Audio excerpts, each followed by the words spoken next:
बिस्मिल्लाहिर्रहमानिर्रहीम। हज़रत सुबान रज़ी अल्लाह अन्हु रवायत करते हैं कि रसूलुल्लाह सल्लल्लाहु अलैहि वसल्लम ने इरशाद फरमाया, मेरे हौज़ की जगह अदन से अमान तक की मसाफत के बराबर है। इसके प्याले गिनती में आसमान के सितारों की तरह बेशुमार हैं। इसका पानी बर्फ़ से ज़्यादा सफ़ेद और शहद से ज़्यादा मीठा है।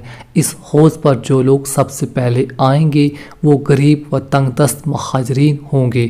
हमने अर्ज़ किया, या रसूलुल्लाह सल्लल्लाहु अलैहि वसल्लम, हमें बताइए कि वो लोग कैसे होंगे।